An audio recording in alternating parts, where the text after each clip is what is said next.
A lot of people leave comments under my video about Earth being a soul trap. Are we trapped here as souls? That's the question. There are two parts to this. The first is you can choose to believe one or the other, and both will be true for you. If you think your soul is trapped here on Earth, you will create that reality for yourself here on Earth and afterwards in the afterlife as well. You can create that because you're that powerful. You are that powerful that you can create a situation where you think you are trapped, literally.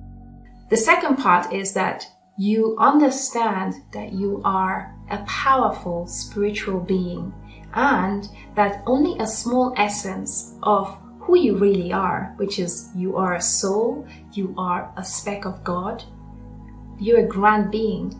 Only a little part of that grand being gets incarnated here on Earth. So a big part of you isn't actually on Earth. A big part of you is still in the astral planes, in other realms, But a small part of you incarnates on Earth.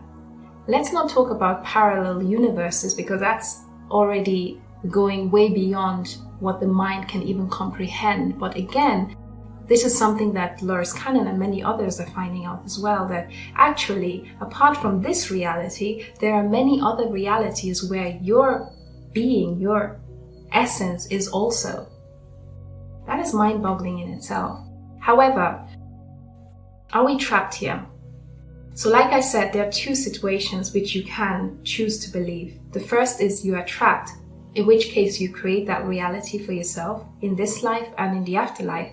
The second is that you realize that you are a grand, powerful spiritual being who has control over his or her life and also who is very interactive in the afterlife, which means when you die, it doesn't mean you're just a passive observer. No, you are still actively deciding what happens to you in the afterlife. And this is something I'm going to post very shortly with one of Melon Thomas' accounts where he talks about his near-death experience. And he really talks about that, how even when he died, he was fully in control of the things that he perceived and the things that happened to him. And it's quite fascinating. So we have a lot more power than we give ourselves credit for.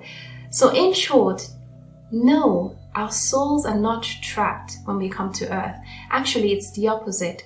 We create these illusions and we have created this veil. I say we as a collective consciousness, we created this whole illusion that we are helpless. We actually choose to forget who we are truly, which is a part of God, a very powerful part of God. We choose to come here for the reason of experiencing polarity, experiencing the opposite of what we are, because we are love, because God is love. God is pure love. And without love, nothing can exist, which is a beautiful thing, and it always reassures me that everything is okay. So love is really the most powerful feeling and expression there is. And because we come from love and we come from the light, we want to experience the polarity of that, because we never die, we always exist. So we want to experience different things, one of which is polarity, which is the opposite of what we are. So we choose to forget who we are so that we can rediscover who we are when we come to planet Earth. And that's why you have all of these different stories about who Jesus is, what God is, that there's a devil, there are demons. You have all of these different versions of what reality is. We have created all of these different stories because we are free to create whatever we want to create, and we are free to believe what we want to believe. But we are so powerful that whatever we do believe will affect our reality.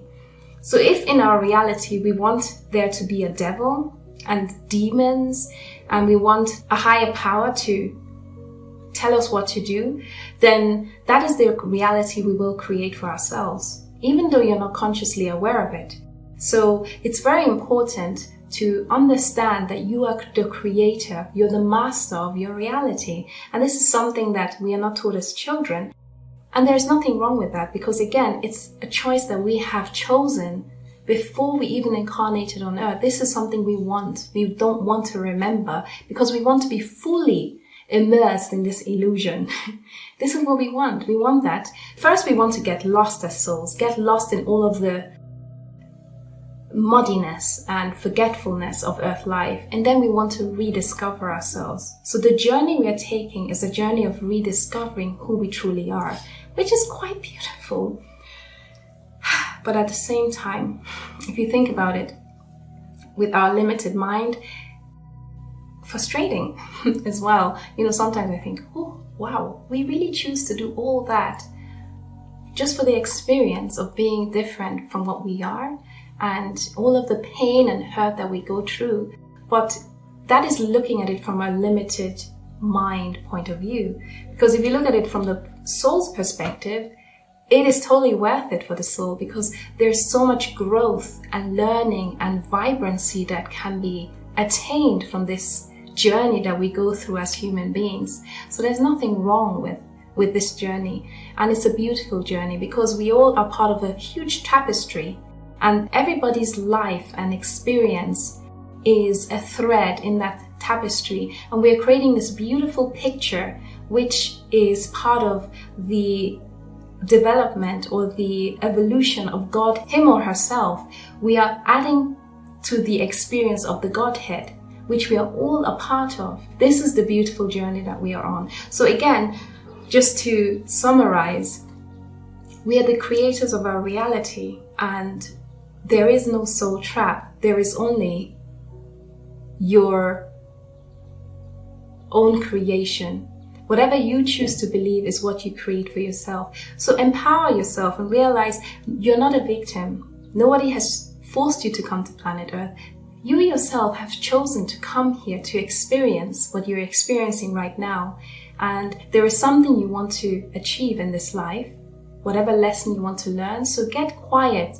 Listen to your soul and listen to why you are here. Listen to the purpose of your soul's calling and try to follow your soul's path that it wants to take. This is why you're here. You're not a victim. You are the master and the creator of this reality. We as a collective consciousness have created this reality. We can choose to go to any planet that we want. We have probably gone on many excursions in many other planets already. So it's part of this evolution of our soul in the grand scheme of the Godhead that we are all a part of. So we're not victims, we are masters of our reality. Some authors have actually said that souls who incarnate as human beings are one of the bravest and most adventurous part of God, because it's one of the hardest and challenging planets in the universe. This is, for example, something that Dolores Cannon has said.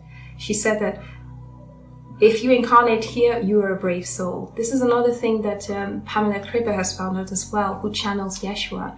He also says that souls who incarnate as human beings are brave souls, because we choose to forget who we are. We choose to experience all of these hardships as well as joys, which we can also experience on earth, and adventures and all of that. We choose to experience all of these different polarities here on earth because we are brave and we are adding to the vibrancy of God, of which we are all a part of. So you're not a victim, you are a part of God, and you have created this reality. You've chosen this for a reason, because you're a brave soul. Just, be aware of that. So tap yourself on the back and say, wow, well done to you. Well done for going through this journey, and everything will be well. Everything is well, because you have created this, and you can uncreate whatever you have created that you don't like, because you're that powerful. It's all about taking back your power, reading books, meditating, and just being hopeful, rekindling the hope within yourself and understanding that everything is well, See you later. I love you all. Bye.